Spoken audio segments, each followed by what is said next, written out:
Bismillahirrahmanirrahim. Assalamualaikum warahmatullahi wabarakatuh.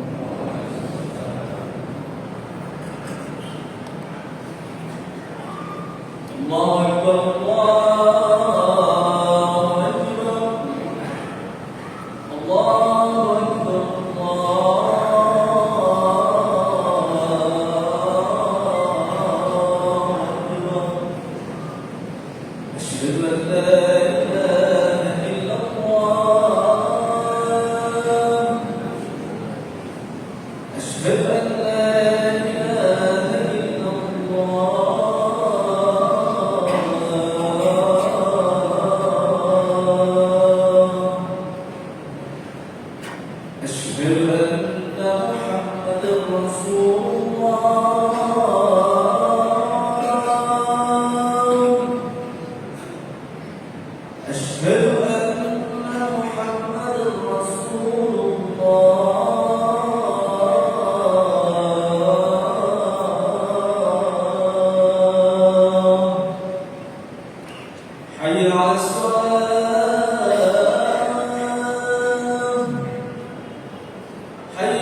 Asyhadu an la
yang memiliki kebijaksanaan lebih besar, hikmah lebih banyak, berbagi pendapat kepada teman-teman atau saudara-saudara yang membutuhkan.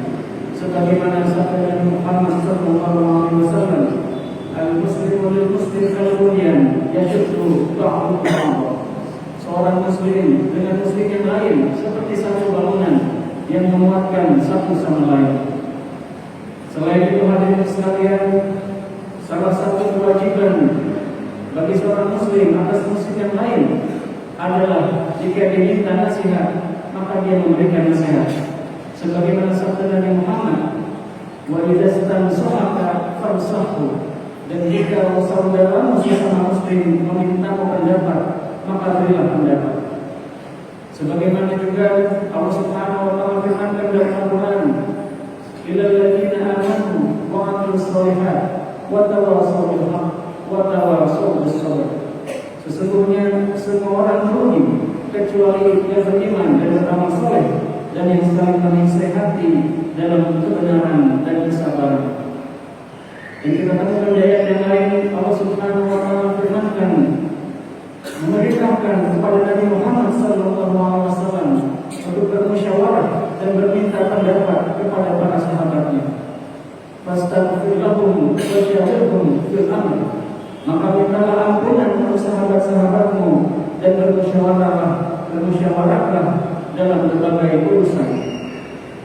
Karena itu hadirin sekalian, meskipun Nabi Muhammad beliau sahibul syafa'ah, pembawa bendera di hari kiamat, yang diberikan keutamaan, memberikan syafaat di hari kiamat, tetapi beliau selalu menerima nasihat dari orang lain. Salah satunya kita bisa lihat dalam peristiwa Isra dan Mi'raj. Ketika Nabi Muhammad menerima perintah salat, beliau turun ke langit ke-6. Di sana beliau bertemu dengan Musa alaihissalam. Nabi Musa bertanya kepada Nabi Muhammad, berapa rakaat diwajibkan atas umatmu? Maka Nabi menjawab, 50 waktu salat. Nabi Musa kemudian menasihati Nabi Muhammad, sesungguhnya umatmu tidak mampu, kembalilah kepada Tuhanmu dan minta keringanan. Nabi Muhammad hadirin sekalian, meskipun beliau adalah imamnya para nabi, tapi tetap mendengarkan nasihat dari Musa alaihissalam, sehingga dia pun kembali kepada Allah meminta keringanan, hingga akhirnya diringankan menjadi 40. Dinasihati oleh Nabi Musa untuk diringankan lagi, diringankan menjadi 20, menjadi 10, hingga menjadi 5 waktu salat, sebagaimana diwajibkan atas kita hingga saat ini. Demikian juga dengan sekalian Nabi Muhammad ketika perang Uhud, sebelum terjadi perang beliau meminta pendapat kepada para sahabat. Maka hadirin sekalian, Nabi Muhammad berencana untuk keluar. Nabi Muhammad sebenarnya berencana untuk menetap di Madinah, tetapi para sahabat meminta kepada Nabi memberikan pendapat bahwa sebaiknya umat Islam keluar dari Madinah dan berperang di luar Madinah. Maka hadirin sekalian, meskipun Nabi Muhammad mendapatkan wahyu langsung dari Jibril, tapi beliau tetap meminta pendapat dan juga akhirnya menerima pendapat para sahabat, dan beliau berperang dalam perang Uhud di luar kota Madinah. Demikian hadirin sekalian, meskipun banyak korban jiwa jatuh, lebih dari 70 sahabat wafat, namun Nabi Muhammad beliau tidak menyesal karena beliau telah meminta pendapat dari para sahabat. Demikian juga hadirin sekalian, ketika kita lihat di perang Hudaybiyah, dalam peristiwa Hudaybiyah, Nabi Muhammad SAW bersama para sahabat ketika hendak masuk ke Hudaybiyah, hendak melaksanakan umrah, beliau dicegat oleh orang-orang kafir. Dan disitulah kemudian beliau meminta pendapat para sahabat, hingga terciptalah perjanjian Hudaybiyah yang merupakan satu peristiwa gencatan senjata antara umat Islam dan orang-orang kafir, dan dengan izin Allah setelah itu terjadi gencatan senjata selama beberapa tahun. Namun hadirin sekalian, setelah itu Nabi Muhammad memerintahkan para sahabat, karena mereka tidak berhasil masuk ke Mekah, Nabi kemudian memerintahkan para sahabat untuk mencukur kepala mereka, mencukur rambut mereka, dan menyembelih kurban sebagai salah satu ritual setelah mengunjungi Masjid Al-Haram, meskipun mereka tidak mampu atau tertahan di Hudaybiyah.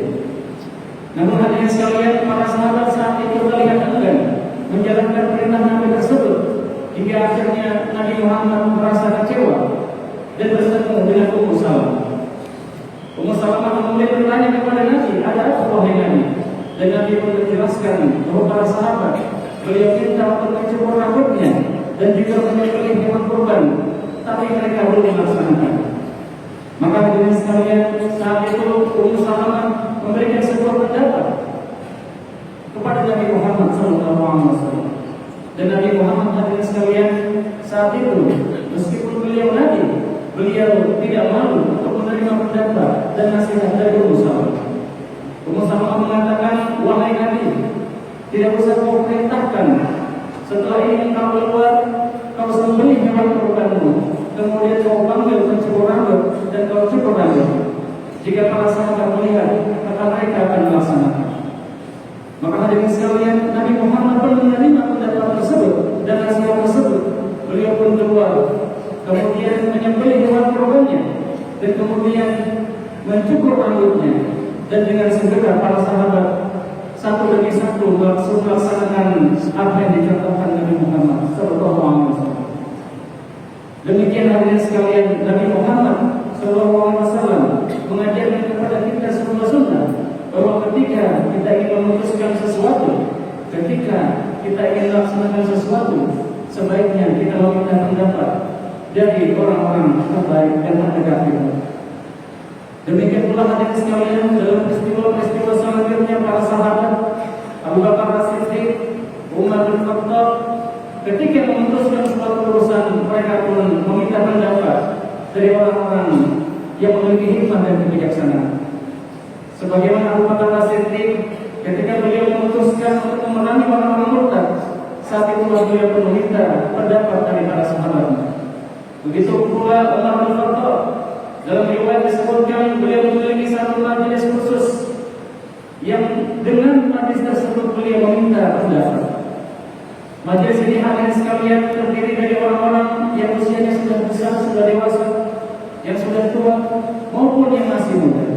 Dan setiap keputusan penting yang akan dilakukan oleh Umar, beliau selalu bermusyawarah meminta pendapat majelis syuro tersebut.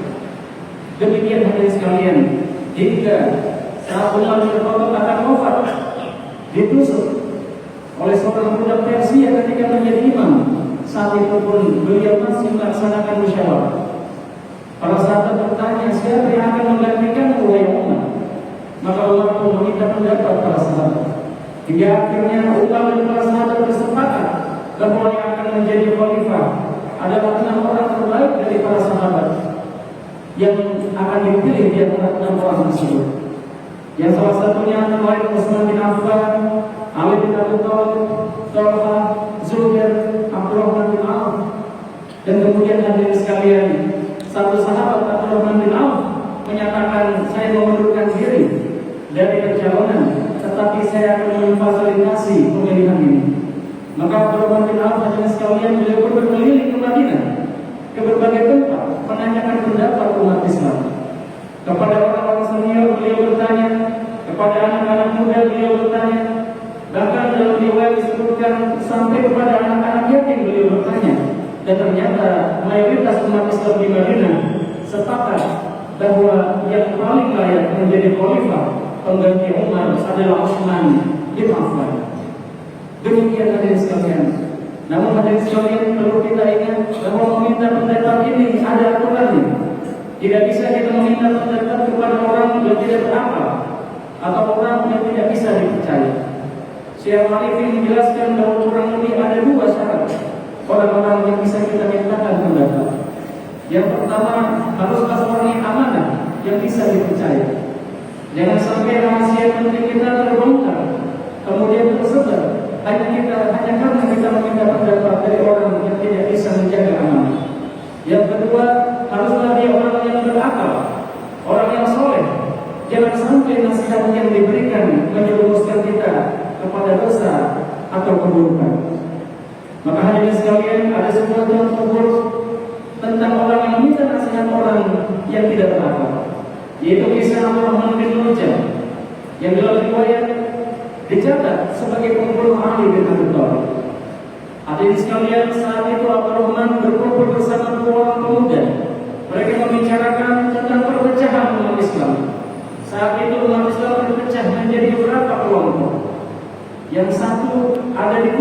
dipimpin oleh Ali bin Abi Thalib. Yang satu di Syam dipimpin Muawiyah bin Abi Sufyan. Dan ada juga pemimpin yang lain di Mesir yang dipimpin oleh Amr bin As. Maka hadirin sekalian, Abdurrahman kemudian meminta pendapat dari dua kawannya tersebut. Hingga akhirnya mereka bertiga bersepakat untuk membunuh tiga tokoh penting umat Islam. Hingga nantinya umat Islam bisa memilih khalifah yang baru dan bersatu kembali dalam satu pemerintahan. Maka singkat cerita hadirin sekalian, ketika Ali bin Abi Thalib keluar untuk sholat subuh, beliau pun ditikam oleh Abdurrahman bin Auf. Ketika Muawiyah keluar akan sholat subuh, dia pun diserang oleh orang tersebut. Namun Muawiyah berhasil bertahan dan tidak terbunuh. Sedangkan Amr bin As, ketika beliau akan sholat subuh, ternyata beliau sedang sakit sehingga digantikan oleh Khalid bin Zaid, sehingga Khalid tersebut pun dibunuh oleh orang yang ketiga tersebut. Maka hadirin sekalian, Abdurrahman bin Muljam yang dalam riwayat dicatat sebenarnya orang yang soleh, menginginkan persatuan umat Islam, tetapi mendapatkan nasihat buruk dari orang yang tidak berakal, hingga akhirnya beliau membunuh salah satu sahabat terbaik yang sangat dicintai Nabi Muhammad dan juga umat Islam. Demikian hadirin sekalian, salah satu sunnah penting yang diajarkan Nabi Muhammad SAW dan juga Allah Subhanahu Wa Taala dalam Al-Quran, yaitu meminta pendapat, bermusyawarah. Dan yang terakhir hadirin sekalian, selain kita meminta pendapat dari orang yang alim, yang baik, salah satu sunnah juga agar kita meminta pendapat Allah Subhanahu Wa Taala yang diajarkan Nabi dengan surat Istighfar. Nabi Muhammad beliau bersabda, "Idza hamma ahadukum bi amrin ayyaf'ala syai'an falyusbir mata'in." Jika salah seorang dari kalian merasa ragu, merasa galau untuk melaksanakan suatu urusan, maka hendaknya dia sholat 2 rakaat. Yang dengan sholat tersebut meminta hidayah dan petunjuk dari Allah Subhanahu Wa Taala. Demikian hadirin sekalian, mudah-mudahan kita semua termasuk hamba Allah Subhanahu Wa Taala yang bisa menjadi bagian dari sunnah tersebut, meminta pendapat, bermusyawarah untuk hal-hal dalam hal kebaikan. Amin ya rabbal alamin.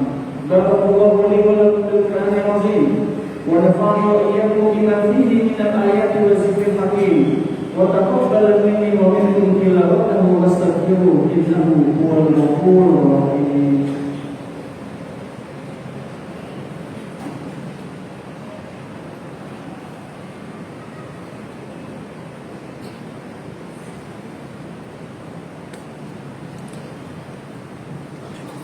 Alhamdulillahirabbil alamin wassalatu wassalamu ala asyrafil anbiya'i wal mursalin sayyidina wa maulana Muhammadin wa ala alihi wa sahbihi ajma'in. Asyhadu an la ilaha illallah wahdahu la syarika lah wa asyhadu anna Muhammadan 'abduhu wa rasuluhu la nabiyya ba'dahu. Ya ayyuhalladzina amanu taqullaha haqqa tuqatih wa la tamutunna illa wa antum muslimun. Inna Allaha wa malaikatahu yusalluna 'alan nabiy. Ya ayyuhalladzina amanu sallu 'alaihi wa sallimu taslima. Allahumma salli 'ala Muhammad wa 'ala ali Muhammad kama shallaita 'ala Ibrahim wa 'ala ali Ibrahim wa barik 'ala Muhammad wa 'ala ali Muhammad kama barakta 'ala Ibrahim wa 'ala ali Ibrahim fil 'alamin innaka Hamidum Majid. Allahumma ighfir lil muslimina wal muslimat والمؤمنين والمؤمنات الأحياء منهم والأموات إنك سميع قريب مجيب الدعوات يا قاضي الحاجات. ربنا هب لنا من أزواجنا وذرياتنا قرة أعين واجعلنا للمتقين إماما. اللهم اجعل تونسيا هذه بلدة آمنة مطمئنة سخاء رخاء وسائر بلاد المسلمين. ربنا آتنا في الدنيا حسنة وفي الآخرة حسنة وقنا عذاب النار. وصلى الله على سيدنا محمد وعلى آله وصحبه أجمعين والحمد لله رب العالمين. عباد الله، إن الله يأمر بالعدل والإحسان وإيتاء ذي القربى وينهى عن الفحشاء والمنكر والبغي يعظكم لعلكم تذكرون ولذكر الله أكبر. Aqim sholat. Allahu Akbar.